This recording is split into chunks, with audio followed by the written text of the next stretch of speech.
Thanks everyone for coming. Appreciate you for taking time out of your day to be a part of this. Just real quickly, a few thank yous to send out before I call Chad up here. This process started, I would say about 7 or 8 months ago when our then vice chair of the board, we were talking about the organization strategic plan, and we brought up the idea of just doing a specific economic development strategic plan for the organization and the communities. And so thank you to the executive committee and the board for supporting that idea and supporting the proposal to bring Next Move Group on board to do this. Next Move Group is a national consulting firm, and they bring with them a serious breadth of experience and knowledge. And so we're excited to have them on board and be a part of this process. Thanks to all of you that provided time out of your day and took time to meet with these guys, do their one-on-one visits with them. Your feedback and input is vital in this process. We can't do a community economic development plan without the community input. And so thank you to all of you for taking some time out of your day to meet with these guys, whether that was virtually or in person or as part of the focus group. And so thank you to all of you that participated in that. Without further ado, Chad's going to come up and just talk a little bit about some of the stuff that they found out through the input sessions that they had with those of you in the room that they did those with, the focus groups, and kind of next steps and some ideas about what other communities are doing. So, Chad? All right, thank you very much. So, some of you have been around me, so you're understanding my southern accent. If you haven't, the rest of us aren't southern as me, so maybe you'll get about the other word. But we've done this in a lot of places. A lot of times we'll only have 20 or 25 people that'll sign up for those one-on-ones. How many we have this time? I feel between 30 and 40, I know. Yeah. And then we had also some focus groups where we'd have 10 or 15 people. So we've had as much interaction here as anywhere. And most of the time we're hearing pretty much the same thing as far as what your vision is. What we really want to do on this trip is understand what you want this community to be, what your vision is. Then we'll go out and build a plan to do that. So what I'm going to do is show you a little bit about us, kind of our next steps, and go ahead and give you a few ideas you may or may not like just to get you thinking. But we'll come back probably in late June, early July. We got to see what the board is and do our next step of the process, and I'll talk about that along the way. So we built this company, started in 2014, and our passion is helping small and mid-sized companies and communities grow together. That really is our passion. We're just as serious about the company side as we are the community side. And we can talk a little bit about that in a minute. But when I was a boy, I was 10 years old, my dad worked at a Sunbeam plant in Mississippi. I'm from rural Mississippi. I mean, you guys are metropolitan compared. It's not an interstate for 2 hours. And my dad was one of 10 kids. 4 of them worked at this plant, farming family. He and his twin brother and my aunt and uncle. Overnight, Sunbeam closed the plant and moved it to China. Overnight. I'm talking 92, way before COVID ever came along. I was worried about what was going on. Then COVID hits, and I'm watching the mayor of New York say we can't get gowns and all. And my dad worked at a blanket factory. I was like, what have we done in our country? So, I mean, what we really want to do, not only help the small to mid-sized communities, but help small to mid-sized companies grow and grow in these communities, because they're not going up and leave from Mexico or China to save a penny on labor down the road. So we started this thinking we'd do well. We've had 400-some clients now since 2014. So we've actually outpunted what we thought our coverage would be. But it's just a sampling of our clients. We've done this for cities. We've done it for ports and airports and public-private partnerships and industrial development boards. And we've done it for Kennebec, Maine. You think y'all can't understand me? You should have heard those folks. I got up there, they had more pine trees in rural Mississippi. So once they understood me, we got along real well. Marshalltown, Iowa, Oshkosh, Wisconsin, all the way to Washington. So Cheyenne, Wyoming is a client that I think could be a good comp for y'all. I'll show y'all something to do here in a minute. We've done work in West Fargo, North Dakota, and all around. This is a sample of some of our companies that we represent. So these companies hire us to help them find a location. So these are just a sample of some we represent. This particular one's from Winnipeg. I think y'all got a huge opportunity. Our little companies helped 2 companies in Winnipeg move to the United States. This was about a 50-job plant here. They actually in the microbrewery package industry, which COVID hurt some, but before COVID and now, you got all these microbreweries and wineries popping up everywhere. Well, the big, beer can factories, they don't want to stop their production run when they're printing off 20 million Budweiser bottles for 50 of Joe's beer or whatever, like the microbreweries. Well, these guys do batch processing. They still have a plant in Winnipeg, but we got them also for in the United States. But this is just a sampling of those. This is them, 50 employees. These are $20 hour type jobs. We helped them find a facility in Alabama. They have been hauled in paper from Tuscaloosa, Alabama to Winnipeg, Canada to make their six-packs for 20-something years. I don't know how in the world they didn't go out of business. So we found a site down there. This is a company we're currently siting, a big steel mill. We're putting this on the Ohio River. So what I'm going to show you, this is a company here, 10, 20 million in revenue. This company's got 8 billion. So we've seen it from all sides. So really what we want to do the last 2 or 3 days is hear from y'all what you want, but we have seen it. So we can go out and show you what's around. Interestingly, I don't know how we did this, most of our site selection clients are international. Pure luck. That was not our strategy, but it just happened. And I think you've got a huge opportunity here for international companies to put U.S. headquarters or branch locations here. This company's from Canada, this one's from Brazil. But they got a U.S. location in Chicago. I have found the international clients don't look down on us for being rural or small or whatever. Anything they like it. It almost takes away that disadvantage that folks in New York or Chicago might have. This is another company we represented at the distribution center in Indiana. They're Israeli headquarters. I don't know how we stumbled into this, but we have. This is a company in Wichita, Kansas. This is probably my favorite project. They got into making tornado shelters. Wichita gets all of the tornadoes.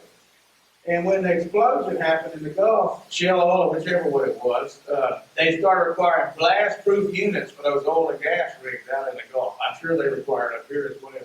So we had to find them a site in Texas so they could ship it. These are blast-proof. If you're in this thing, you survive. It'll knock around, but you'll survive. And so this was about 300 jobs, high-paying dollars that we put in Texas. They ship a lot of these units up here. And then this is the company we're currently doing. Chuck joined us in April, so he's already signed this one up. Company out of Germany, here again, foreign company that wants to be in small town America that we're currently representing. So we have a team of 7 of us. So Chuck and Ivy are here with us, both graduated. Oklahoma University's got Economic Development Institute, so they both graduated from it. So a lot of the research and all we'll do for y'all. They'll be doing, Brittany McCoy graduated. The University of Southern Mississippi has a degree in tourism. I didn't know there was such a thing. If you want tourism, there's a degree for it. So Brittany graduated in that and has a master's in economic development. And I'm kind of our common sense guy. So we take what all these smart people say and run it through the common sense filter and come out with something that'll hopefully work in it. So I want to show you a few slides about why all this matters. Why does all this matter? What are we doing this for? My niece is a school teacher in Mississippi, and I told her for years she knew I did economic development. You would have thought I was a NASA scientist, but she didn't even know what that means. What in the world does that even mean? Economic development. She didn't get it. And I sent her this article, and she told me for the first time ever she actually understood what it meant. And so this is a refinery that Shell is closing in a rural, they call them parishes in Louisiana, it's a county. The only place in the country they call them parishes. This is a rural county, and Shell Oil is closing a refinery, and it's costing the county 20% of their annual revenue for schools and roads and jails and so on and so forth by this plant closing down.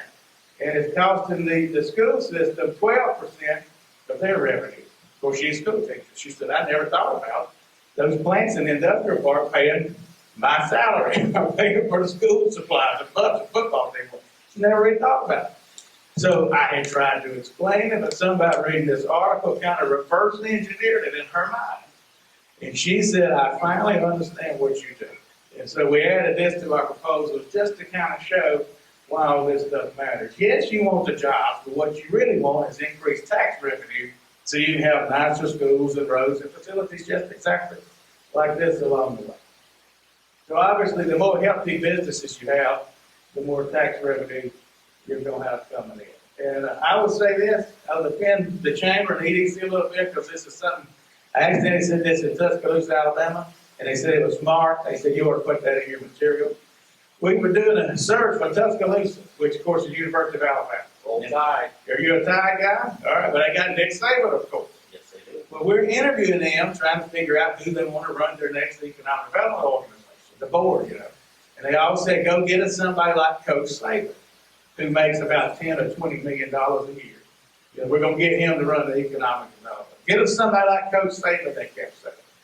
And finally, I said, look, this isn't Alabama football. You don't get to just beat Georgia this week or whatever. This is like playing the PGA Tour. If you're going to win some of these big projects, you got to beat 100 other towns. You got to beat 3 or 4 in your own state and all the states next to you. I said, this is like playing the Masters. If you win it one time, you're a Hall of Fame golfer, you know. And the mayor said, that's smart. I ain't never thought about it like that. You need to put that in. So it is just that hard. If you're chasing these big projects, even the little ones, I actually make the argument that a smaller project's tougher to win than a big one when it comes to economic development. Nearly everybody's got 10 acres or 20 acres if you're competing for a small 50-job type project. But if you've got 1,000 acres and 2 railroads and heavy infrastructure, you may only have 2 competitors. It's almost right the opposite of what you would think. The smaller the projects are, the harder they are to pull off and win. The bigger they are, you inherently just have far less competition.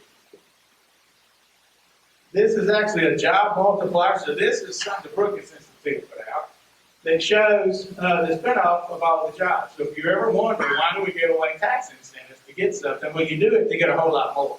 It's no different than me putting money in my retirement account. I put it in there and I know we'll get more out of it one of these days. So in manufacturing, for every 100 jobs you land, you get 60 more locally and 180 more regionally, if that makes any sense. Energy, look, no wonder. I mean, and y'all have, your community's wrong. You don't have a gun to your head. We do this in some places. They got a big plant closed there. They said, what in the world are we going to do? Look at the spin-off benefit of energy. So no wonder you've had steady growth. But this just shows you the jobs multiplier. And this is why so many communities chase after manufacturing and want to give away taxes. The standard tax deal we see for manufacturing is a 10-year property tax abatement. We see that all over. We've heard that may be difficult to do here, but that's just what we see nationwide. And the reason people give away the property taxes because they make all these other. I mean, that's why you do it. It's not that everybody is stupid and don't understand mathematics. You give away the property tax because you still receive all these other taxes too. Tax on utilities, you all don't charge tax on electric power, some places do, but you get all the, a manufacturer pays all these various taxes. So typically that's why you give away the property tax. 50% of tax credit goes unclaimed, believe it or not. You can't build a strategy off of that. Where was I giving this talk, and one of the companies spoke up and said, that's right, we didn't claim ours. These companies will get a 10-year tax abatement or something, and they will forget to send in their paperwork to the state or the tax assessor or whoever. Louisiana, you have to send it to the sheriff. Whatever the reason, the sheriff has to approve it. They'll get new plant managers, new CFO. So if you ever read that Toyota is getting $800 million to go to Texas or whatever, it'll be about $400 million. They never end up claiming all of it that they have. Just something to keep in the back of your mind. This is a sampling of incentives that companies will get. So incentives will be one piece of the pie when we come back as far as the strategy. And you all can then, what we're going to do is show you what others do, then you can vote on kind of how you want to do it. But it's very common, folks, see around the country, free real estate or some kind of discounted real estate, cash for equipment. Some states give payroll rebates. We've seen states that'll pay 6% of the payroll, believe it or not. So then your company's at 94% payroll. They nearly all will get cash to train employees, state corporate tax. Talking about property tax abatement. 10-year tax abatement standard. Most states will not forgive school taxes.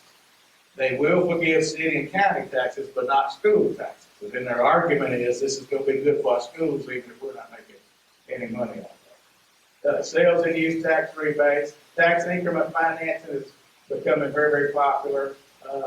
Discounted electric rates. A lot of electric companies will give a discount for the first couple of years to accommodate site prep cash and so forth. So this is really why we started this business stuff. We actually compared the other day, we did update this slide out of your witness, Chuck, but I actually have been in 400 manufacturers, not all manufacturers, some logistics, some technology companies, CEOs' offices in my life, pitching them, hire our firm, or come to a small town or whatnot, and survey them. 80% told me they wanted to be in a rural or small town, which was shocking, because when I grew up in rural Mississippi, we were told nobody wants to be here. Everybody wants to be in a big city, and I found that was right the opposite. As I was out calling on companies in Chicago and Detroit and all the places we would go, they would tell us no. The next time we expand, we want to put our location in a small to mid-sized town. The problem those small towns have is there's millions of us. So how in the world do you stand out over here? You know, we're doing executive search right now for Jackson, Mississippi. There's like 30 Jacksons. People will literally call and say, which Jackson is this? It's the only state capital. And so you know, there's a Jackson, Tennessee, Wyoming, and so forth. So the truth is, a lot of these companies want to be here. Where we have real success is a company that's still family owned, and I'm not talking small. 500 million in revenue, the family still owns it. You don't have to deal with a big board of directors. They got 2 or 3 locations and need a branch operation. You can have real good success. So what we're going to do after today, we've probably got thousands of ideas. And we have all interviewed different people, so we haven't even had a chance yet to compare all our notes. We did last night, but not for today. So we're going to go back, and Ivy is going to do a lot of economic research on you all. We're going to look at your community no different than if we were putting a 200-job operation and come back and kind of tell you this is what we're seeing as far as strengths and weaknesses. So we're going to take that data and put it over what all you have told us while we were here. We'll come back probably in late June or early July. The 4th of July, gets everybody. So we got to see when that is. We'll come back at 4th of July. And all the ideas you had and that we find in the research, we'll put into categories. Maybe one is property development. What property do we need to attract people? Maybe one is what incentives do we need? What marketing do we need? Whatever the ideas we got, we'll come back and have these in various categories, and then we will sit and kind of do a brainstorming session. Lots of sticky notes and all, where you just give us every idea you have. And then we'll go back after that and actually send you a way to score these ideas. So that'll probably come late in July, let's say. We'll send you whatever. I was telling one group the other day, we were doing work in Birmingham. They said they wanted to replace Atlanta and have the biggest airport in the South, which is no way that can possibly happen. But, we let them vote on it. It got a 1, thank God. I don't know how we ended up. That's serious. Yeah, anyway, he was a former mayor. He's not the mayor anymore in Birmingham. But anyway, y'all gonna get to vote on all this stuff 1 to 5. And this will all be your ideas, none of them ours. And anything that gets over a 4 as a community, we're then gonna go find comps for you and show you this is how so-and-so's doing it, this is how they paid for it, maybe they got a grant, maybe they did this or that. So we'll come back and show you comps, and then we'll actually go and write the strategy. A few people asked me, as we were going through this, they said, and this came up 3 or 4 times, they said, I'm interested in an economic development strategy, not just a community development strategy. And I had somebody ask me, what's the difference in the two? It's organically, this came up. It's actually a very good question, and it's somewhat hard to define. And this is on the Fort Collins, Colorado Chamber website, is where we got this. And this actually defined it about as good as anything I guess I have said. It says that community development occurs primarily in the public sector.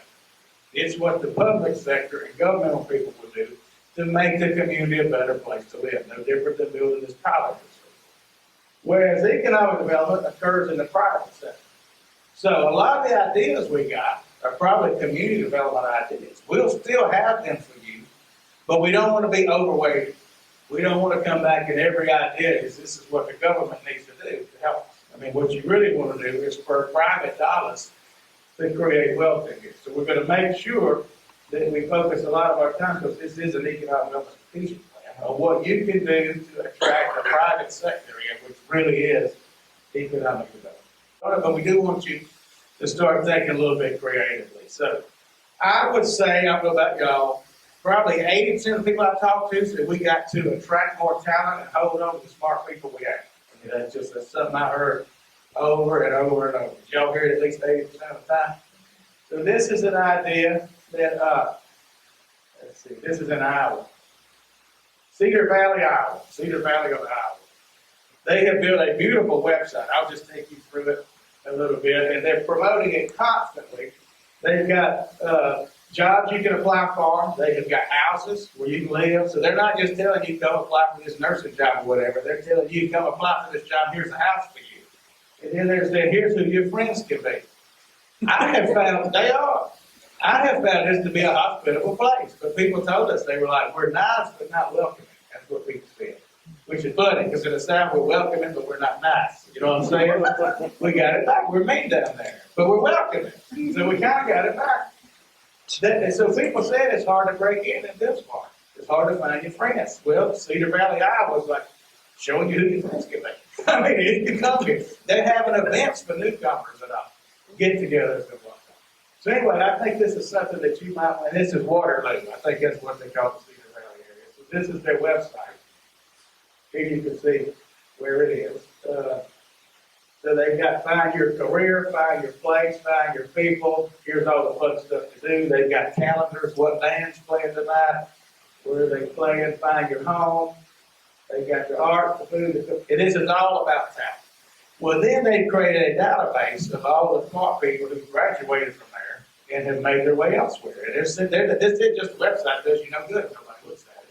They're sending it to all these people on Facebook and LinkedIn all the time, do all this kind of stuff. This is probably more community development. Now, it would create economic development because these people would invest here when they got here. But y'all said it so often, we thought that we would put it in. And so later on, you may determine this really isn't something for the EDC to do. But somebody ought to do it. You know, you may determine that as we go through this process. They have ways that you can sign up. They'll send you every new job that comes along. Here you can see you can filter the jobs by whatever it is. This was interesting. You can put any city in this country in here and it'll compare their cost of living to them. So I put Bismarck. I just figured Bismarck's probably cheaper than Cedar Valley. Unless they're lying, and I don't know how they come up with it. This is what it is. The minute I put it in, this is what it said. It said that you can make 15% more in Cedar Valley than here, for whatever the reason. They've got testimonials from these people, and then they're constantly putting out different stuff. You know, here's stuff you can do, so on and so forth. Now, this would be a lot of work. This may be something we come back. Y'all say we don't want to do that. We're not telling you to do this today, but these are what we wanted to hear from you, because we're going to go out and try to show you ideas of towns that are similar size. We're not going to go show you this is what Boston did. We're going to come back and show you this is what towns of other sizes are doing, and y'all can vote on what's important or not, and we'll act with that. A lot of people talked about industrial site identification and development. I keep thinking of Cheyenne, Wyoming. They're a state capital town, reminds me a lot of here. We've done some good work there. So they actually have two, and I mean these are big, I want to show you, two publicly built out industrial parks. And you'll see here they said as a not-for-profit entity, our mission is jobs per acre, not dollars per acre. And that's right on their website. We've learned a little about this Bismarck Industries that might have done some of this in the past, and we might explore that, might be an idea to leverage in the future. So here's a couple of their parks. Now, when it's big, I'm talking big, 620 acres. This is what they call the North Range Business Park. And the Economic Development Entity owns it. They've got a huge Microsoft data center. Those data centers only employ like 80 people, but it's $150,000 a year job. I mean, it is high-paying job. But you can see what's built out. They got a Walmart distribution center, these data centers. Looks like they've got a NACAR National Center for Atmospheric Research and all kinds of stuff. This is just a closer in look at this particular park. This is how they paid for it. They put it right on their website. I was surprised to see this. But you'll see they acquired it in 2004. They spent $22 million on infrastructure and buying the land and all. They did it through state grants, Progress and Prosperity, which was a penny they added in sales tax. And then over here they have all of their various advantages. And this is the other park they have developed. It's 900 acres. So what's that? 1,500 between the two of them.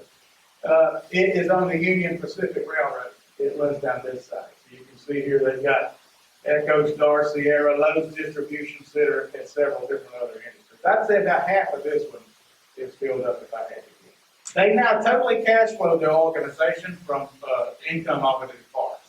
They don't take any public money or anything. That took them 20 years to do it. They started in 2004 and went after every grant imaginable. But if you want to compete for big industry, this might be a model. Now, we may come back and say we don't want to compete for big industry. That's totally up to you. But these are the top comps that we want to go out there and bring you back. So this just shows you more in depth of how this develops. We talked a little about buildings at our dinner. So this was, we talked about Murray, Kentucky. So I thought we didn't talk about this with everybody, but those that were at dinner, I'll show you this. This is a small town in Kentucky who wins the industry a year on average. And their plan has been to build the nicest spec building you can find. It's a nice spec building. And they actually have a local bank that partners with them, and they lease it for free for 2 years, assuming a company is credit worthy. They don't do this to a bad company. But if a company is credit worthy, the company has to finish out the building. So they have to make the tenant improvement. It is a spec. But their argument is most companies lose money the first 2 years, even big ones, even Airbus or even Toyota or whatever. They're rigging equipment, they're hiring people, they're this and that, they're losing money. So their argument is we try to get them in as cheap up front as possible, and then we don't give them any other incentives. They pay their full taxes, this is all they get. Basically, it's 2 years free, and you'll see they land the deal just about every year.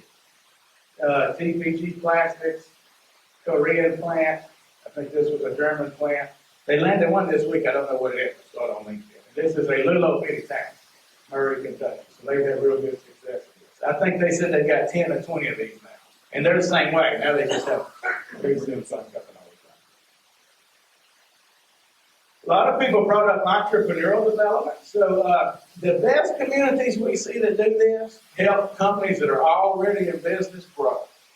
You can spend a lot of time helping a startup who doesn't have credit or doesn't have a business plan or whatnot. I'm not saying that should be part of a program, but you can spend a lot of time and not get a big bang for the buck. But communities that have figured out how to help those entrepreneurs that have already been in business 2 or 3 years and are on to something double, they really have a whole lot of success. So we can show you some of those. Then I wanted to end with some of the infrastructure money. One of the sessions we were in, people said, we need more infrastructure. Which, with us looking at it, looks to us you got big infrastructure. You got big sewer, in my opinion, big water, big power. But maybe you need to run lines to certain parts of town. So I wanted to just show you some of the money that's out there. Now, the deal with this money is all coming from Washington. You've got to have projects already engineered. You can't just run out there and get $5 million for a bridge. You got to have projects engineered. They're putting this out basically in fifths for the next 5 years. So if you don't have projects now, you might be able to do it. But there's way more money for rural towns than I would have ever thought, because it basically passed without Democrat votes. Way more money for rural. I'm told that's because of Joe Manchin. He got money in there because West Virginia is all rural. So it's way more than you think. For instance, they got $72 billion for off-system bridges. So this is city and county roads, not state roads, not federal roads. And this is going to be coming out in fifths.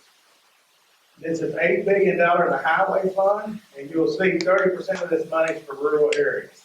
Here again, I would have not thought that would have been in there. This is where I'm from. Deer run out the road. I don't know what else runs out the road up here. People hit deer.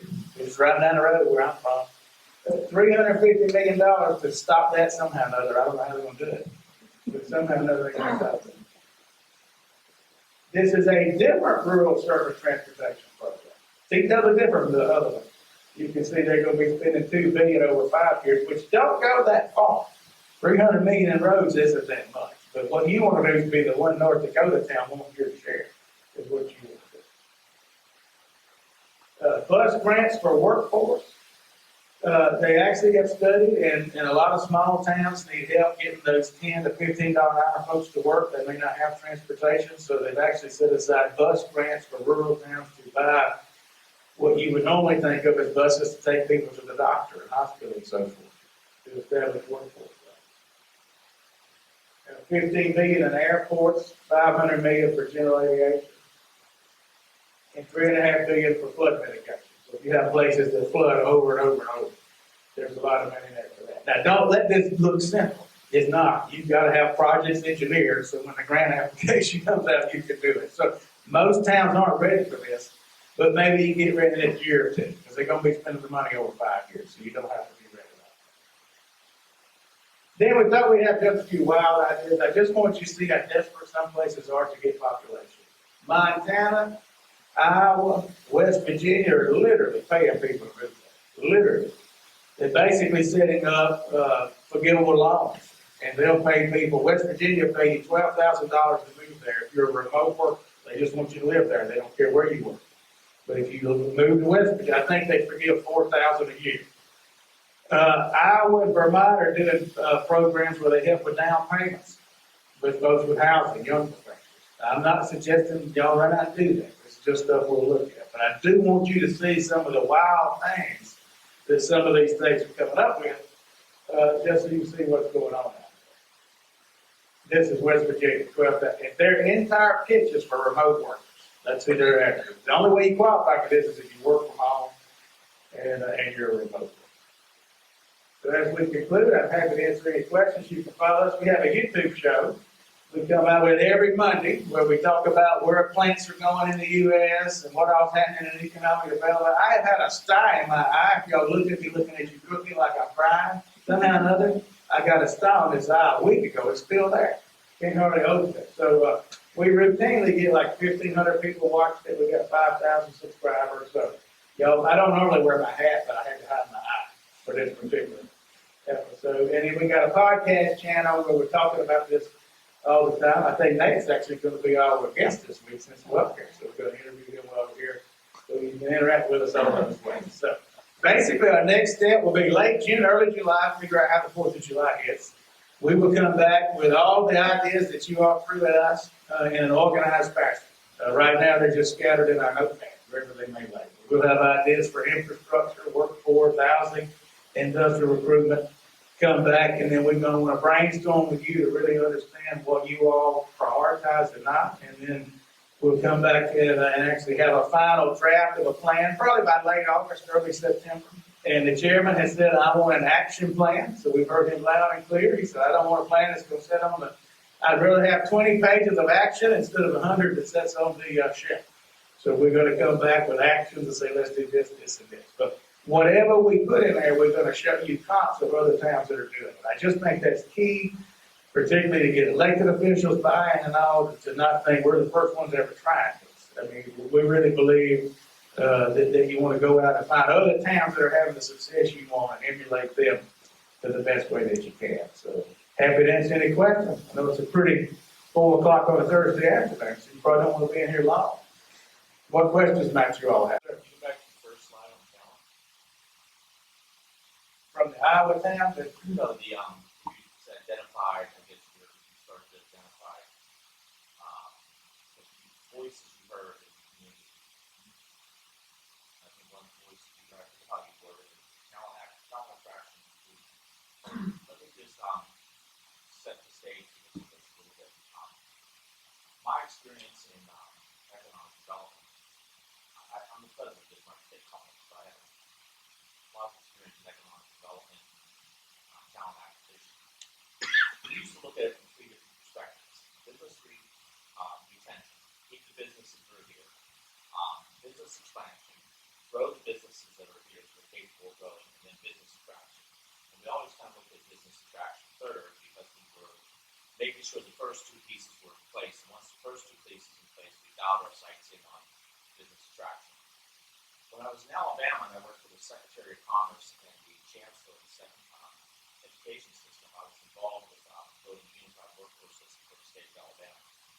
And one of the things we uncovered and looked at was when we were working with Mercedes and these companies, and large and small, to bring them in, the biggest issue they were facing was talent. They knew they could make capital investments, but they weren't sure the talent was going to be there to offset the capital investment. We found that from, like you said, $50 million businesses up to $5 billion businesses. So we started to focus on the idea that we wanted to set up an economic differentiator that we could put out there, because everybody can offer people fab-ready sites, tax credits, carbon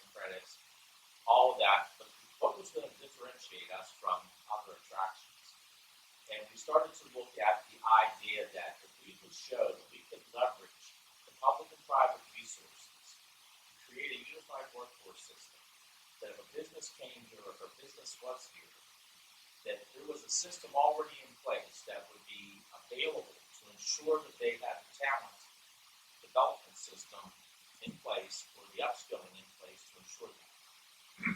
With your experience now, is talent putting something together like an economic differentiator that separates that? Do you see that as an attraction part for Yes. business? Yes, it's 1A, 1B, and 1C. I mean, it is the attraction part. I mean, I still think you gotta have a piece of property from the locate on, just because you gotta have that. But that used to be the blocking and tackling. Now I think workforce is. It's getting to be a worse problem by the day. But I'm highly familiar. I got my start in Mobile, Alabama, so I'm familiar with AIDT and all of that. Probably exactly what you're I'm talking the about. president of the Okay. I know Billy Canary, Texas Steel. Yeah, Ed Castille's a good friend of mine. That is considered, I mean, top shelf. So yes, if you want to recreate that here, I mean, I think you would have a pitch that you might be the best option in the Midwest. I mean, maybe you don't set it up like them, but you're never gonna really compete with Alabama. What you gotta do is figure out how to beat your surrounding. North Dakota. That's exactly right, yes. So we can show all of that in here, as far as I do. Basically there, it's a customized, the state helps you recruit, screen, and train people. I mean, they basically tell you, we're your HR team. And, even for small companies, I mean, they do it all. So rather than having multiple different people, they even run ads and reach out to alumni. And they'll do mock equipment lines so people can train on the very equipment they're gonna be using. It's usually considered one of the best in the country. So who does that well other than Alabama? Well, Georgia and Louisiana all copied out of that. They hate each other because they all left from one to the other. Those are the best down there. Midwest, who would I say? Indiana does it very well with Ivy Tech and all the stuff that Ivy Tech does. Let us come back and give you 5 or 6 best practices, and we'll make sure they're from different geographic areas. And I'll give you my contact information if you want to talk about one. Yeah, love to. Yeah, and it's getting worse by the day. But I live in Florida now, and people just assume that all this population is moving to Florida, so it's wonderful. I'm telling you, it doesn't matter where you go, you can't find workers. And whether it's in McDonald's in Tampa, there's a sign hiring every Thursday at 2 o'clock, or whether it's a big plant, they can't find workers. So this is a nationwide problem. So the towns that figure it out are gonna have a huge advantage over everybody else. So the Triangle in South Carolina figured that out a long time ago. Yes, absolutely. Raleigh, Durham area. All right, I'm glad we met. I'm gonna get you with Ivy. That's me. But your Alabama accent's not quite as strong as mine. Only thing I kept was yes, ma'am. Yeah, so we'll show that, and then people will also, so it's interesting though, because we learned in meeting with, I can't remember who it was, there's actually projections that Bismarck's gonna grow by 1,000 people a year for like the next 20 years. So I mean, the good thing is you don't have a gun to your head. We do this in places who've lost 1,000 job facility, and they're like, what are we gonna do? And it looks like y'all are gonna grow based on the population trends that we see. But you wanna grow in a way that you wanna control that growth. You don't want it to just grow ahead of it. I mean, you wanna be strategic about it, so that you can really deal with it. We had several people tell us, and y'all can determine if you think this is true or not, that this was a town of the haves and the have-nots. Several people told us that, whatever the reason. So, there may be a strategy in how do we lift up those who may be the have-nots. I mean, that might be part of the strategy. It's not just something for the haves. That could be part of the talent attraction. We heard housing a whole lot. We didn't want to put any examples in here yet. We haven't had time to research that yet, but when we come back, we'll have all those examples. Jeff, Yes, what sir. What many priorities are realistic for community jobs? We've got a lot of ideas to narrow this down. How many priorities or approaches are really realistic? So I think you can do a few simultaneously. I think you maybe one branding strategy. This is what we want people to think of Bismarck when it comes to business from an external, not an internal perspective, but an external. You probably need a property real estate strategy, whether it's an industrial site or even inventory and everything downtown or whatever. Just having a place to go. was challenging for us, was there one place that had it all. You probably need a workforce strategy and then a marketing. So, you know, you probably do 4 things at one time, but I don't think you need to be doing 20. I mean, and you probably got a good 6 months of preparation before you really hit the ground marketing, because you got to have something to sell before you sell. I mean, but y'all have big infrastructure. I mean, you really do. And the industrial park that the city developed, what was the name of it now? I forget. Northern, yeah, I mean, it's nearly full. That looks to me to have been a huge success as an outsider. I mean, the thing's nearly full. And there's no telling the tax revenue that's generated out there. That's actually one thing we want to do, is just see what's all the revenue that comes out of there as an example of maybe something that you can go and recreate again. The beauty though in the manufacturing, if you can attract these international companies, such as a Canadian company, you may say, well, manufacturing is kind of a $15, $20 an hour job, and it is to a large extent. But these international companies put some here, they'll also add a little headquarters. It may not be their corporate, you know, worldwide, but they'll add 20 or 30 white collar jobs. What's this, the project we're doing right now, how many white collar jobs are they going to have? 70. So we're doing a deal, what, 200 blue collar? 330 We represent the company makes axle parts for electric vehicles. It's mostly a manufacturing plant, but they're going to have 70 R&D and white collar people. So, you know, that's the beauty of landing those facilities. It's not just for the line worker, it's also the professional jobs that come to it. Jack, can I ask you a follow-up question? When we had been given we talked about the fact that Bismarck Mandan already has, to your point, very low unemployment rate, 3,500 open jobs, whatever it is.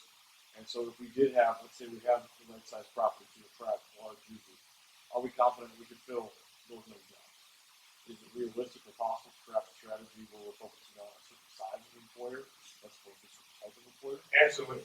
And I think that's what we'll do, but we don't want to tell you that yet. Let me tell you right now, I could make a pitch for you everywhere. 40 and 50 jobs, highly skilled, highly technical, good paying, all over the place. And I think that you probably need to go after companies that make big, heavy stuff. They don't ship a lot of them from a transportation perspective. Because people have said it's a little hard to get here. So I don't know if you're going to have a lot of success recruiting a company that's going to be running 20 trucks a day. But it's a lot of companies that make big. We got a client in Shreveport, Louisiana that makes huge buildings for data centers. They may not ship but 1 every 2 weeks, $600 million company. But it don't matter then where the road is. I mean, they only ship 1 every 2 weeks. Aerospace type companies, you know, they're shipping huge parts. So I think we got to study this. We don't want to give you the end of the story before we start. I mean, we're going to explore hard. Can you have success in not making widgets by the thousands or millions, but in making big, heavy parts, typically good paying jobs, 40 to 50 jobs at a time, 50 to 100,000 square feet. We actually heard from some of your brokers that you get requests for 30,000 and under a lot in the industrial space. You don't get a lot of requests over that. That's what they told us, just in talk. So you may have a real opportunity for some of those smaller type projects, but there are no buildings anywhere. So if you can develop that, you're going to be in the catbird series.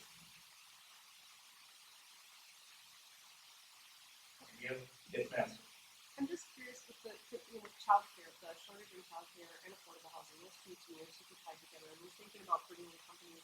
I'm curious if some of these companies that you work for, that you place, if that's what they bring to the table too. Because if you're going to have workers, I mean, that's a huge impediment. It's getting worse constantly. And if you want families here, what are you going to do if you can't find them? It absolutely is. And we heard childcare a lot here. That was brought up as much as housing, almost in tandem. Yes, we've seen companies do that, particularly call center space. I know y'all once had a lot of call centers. We now see call centers that'll have the daycare in the call center. So the parents can go visit the kids here. And Texarkana, Arkansas just built a daycare in their industrial park. So that they actually said that people on their lunch break might go see, you know, little Johnny or whatever while they're at lunch. So I've seen that. Rochelle, Illinois is using American Rescue Plan money to take an old school and rehabilitate it into a child care, and they're going to also pay the employees in addition to renovating the school. They've used ARP. There's so much federal money, I don't remember which part. ARPA, American Rescue Plan money. So they made a workforce and a child care argument. We can find you lots of examples of communities trying to fix this. I don't know how many we have yet seen. It's such a new phenomenon. I don't know that we've got a proven model yet. We can show you what everybody's trying to do. But I don't know that we've been into it long enough to say that for sure works, in other words. But it is a huge problem, especially for the service industry. If you don't make more than $20 an hour, you lose money with the child care situation. Okay, I have another question. What about older workers? I was curious about when you talk about talent acquisition, people 50 and over, or people who've retired but not ready to be done. Is that a factor in some of the conversations that you have or in business?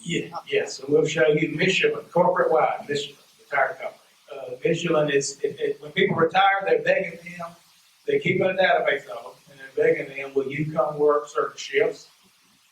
If we let you off to hunt up a fall or go to the football game or whatever, will you work the other shifts? And the people are telling them no, and then they're calling them 3 months later, when you get bored. My dad retired 3 months later, he's ready to work again. He's like, why did I retire? So Michelin's got an entire strategy to keep people working longer. They think that the solution is not the young people, it is keeping the people working from 65 to 70. A lot of people now are retiring even at 55.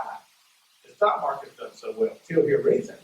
But you got a lot of people retiring. I've actually seen charts we can show you next time. Everybody blames the young generation for the workforce problem. I have seen charts that shows that the real problem is the older men now used to work till they were like 70, and now they're retired about 55 or 60. And it's tapered off. We don't have enough young people trained to field. I've seen charts of that. So that's what Michelin's doing. I don't know that I've seen a town or community or region try to fix it, but that's what Michelin's doing as a company. So that might be something you can get into. And they let the person hunt. Down south, they want to hunt all winter. I don't know about up here. But if they're the best worker I have, if he wants to hunt all winter, that's fine. Come in and work the shift, come summer or spring or what have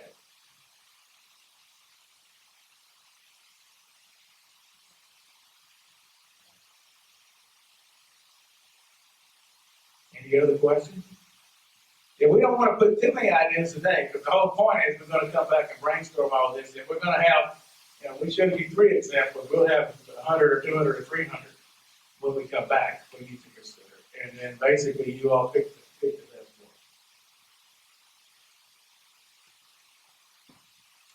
Well, help me in thanking the next group here.